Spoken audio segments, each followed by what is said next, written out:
Hey, this is Matt. Once again, welcome back to another video. This is a paid request this time for Andrew. Thank you so much for that. And for those interested in requesting any type of videos, topics, reactions, commentaries, what have you, feel free to send it either directly to my PayPal or join my Patreon. Both links are down below in the info box. And this is for Breaking Bad Season 1, Episode 5. And I believe I have reviewed the other previous episodes in Season 1. I believe they're still up on the channel. I also have a second YouTube channel just in case. I have a channel on the Odysee website that does a lot of these videos and older videos archived. Those are be down below. But I would say what I've seen so far I've been enjoying because I think the acting is pretty top notch. I think Bryan Cranston does a wonderful job as Walter White. Aaron Paul, he's not doing too bad either. Dean Norris. Like, it's a good cast. It's an interesting story of this teacher who finds out he's sick and he wants to have money for his family. And he also a little bit of, to, in a way, accomplish something. And so it's sort of, he started making drugs, but then some bad stuff happens, then he leaves. So at this point, he's away from the game for a bit. We have Aaron Paul, who I believe previously he had met with his family, and his family like looked down on him. I think Aaron Paul took his brother was into some drugs, but Aaron Paul took the hit, so he pretty much got kicked out, even though it was his brother doing it, but he wanted to help his younger brother. So it shows that he does care about his family.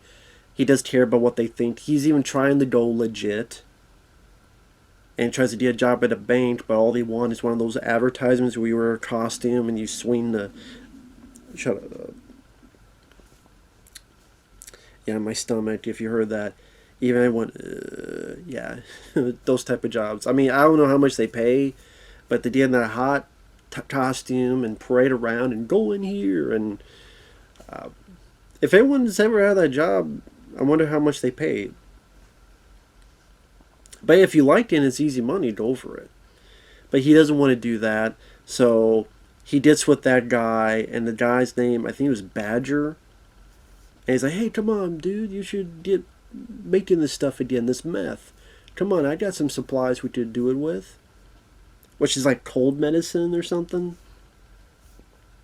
So ultimately, Aaron Paul gets in the RV with this guy Badger to start making drugs again. But you could tell that he was affected by Walter White, where it's not good enough. It's not good enough. Back then, he'd be fine with doing it. But now he's like, no, this isn't good enough for our customers. And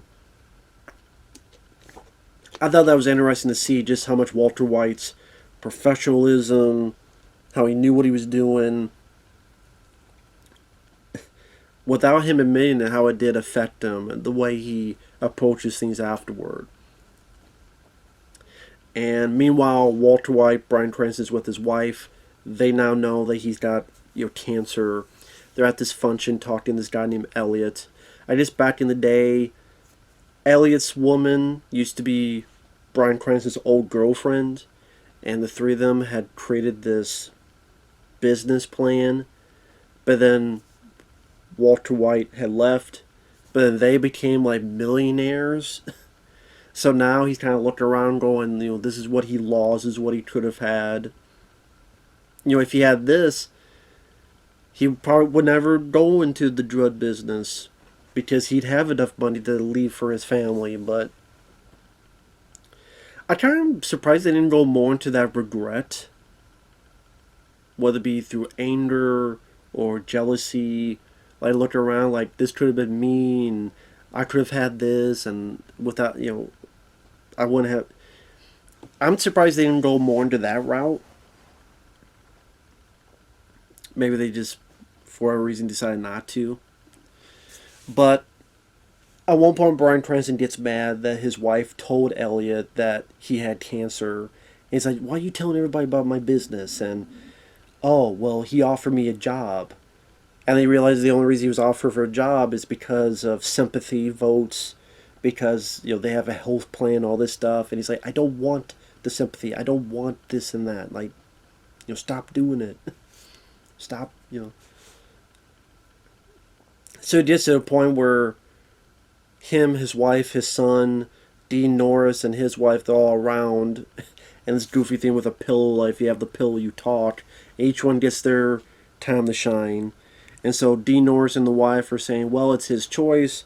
If he wants to do the treatment, we shouldn't force him if he doesn't want to. The son is pretty much saying, you're being a pussy, look what I have to deal with, and I'm sick, and you just want to give up. But it's his son, not wanting his father to die and like being pissed at him for it. Which I just like to understand that portion. And the wife, of course, is like, come on, think of us, we don't want to lose you. And so Bryan Cranston gives a great speech, which I couldn't even attempt to recreate.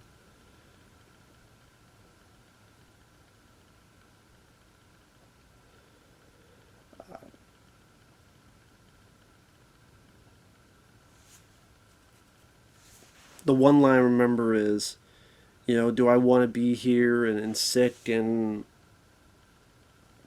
an artificial man just marking time? No, no. But yeah, I can't recreate the moment because I thought this is why the show was interesting, at least so far for me, is that Bryan Cranston's performance and his character is very interesting.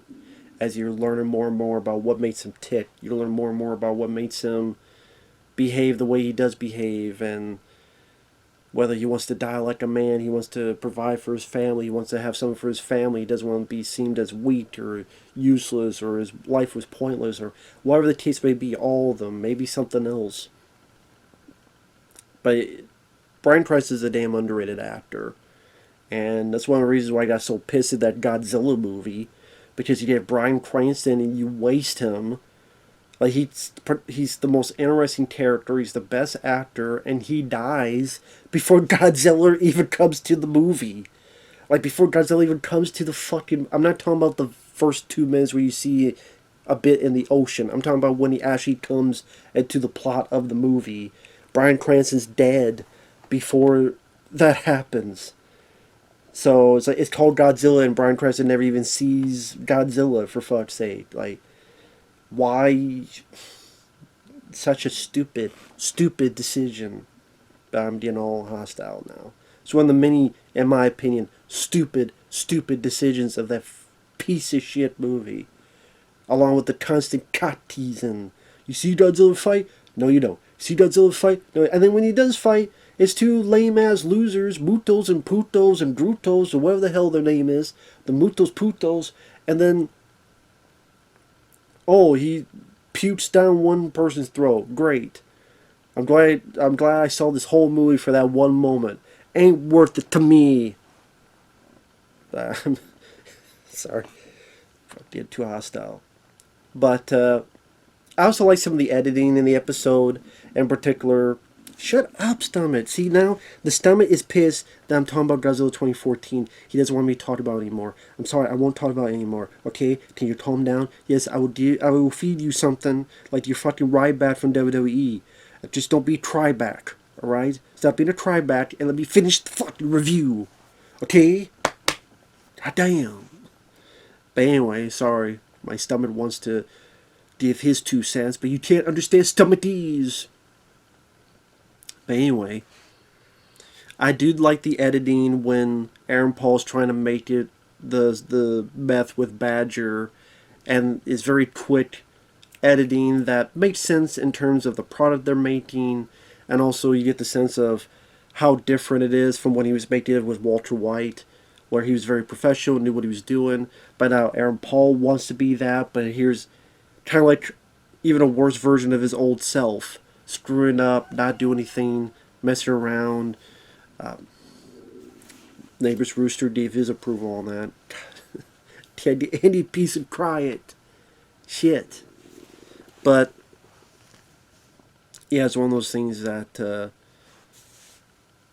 ultimately you get Aaron Paul's mindset until ultimately he knows he can't work with this guy, gets rid of him, tries to figure out what to do next. Meanwhile, Walter White, he says, no, I'm not going to do the chemotherapy. Then he agrees. But when he agrees, I don't know, then he says, I'm not going to need any handouts. I'm a man. I'm going to do it on my own. That's pretty much what in his mind he gets into, and then he's going to go and cook again. I'm going to go out there. I'm going to kill my neighbor's rooster. But anyway, as it is, I thought it was technically not a whole lot happens, but at the same time, because the characters are interesting enough, it keeps me intrigued to see what would happen next. And that's what makes it well. If you don't care about the characters, if it's not interesting, then it just becomes a slog to sit through. But here, I'm interested to see where this is going. I'm interested to see where it's leading up to. And it ends with him coming to see Aaron Paul again and simply going, want to cook? And it ends. And now it makes you intrigued to see the next episode and what is going to happen next. I'm like, that's the way shows usually, if you don't, unless if it's not standalone, if it's an ongoing thing, that's the way it should be. That's the way it should be incorporated. Make me intrigued to see what is going to happen next.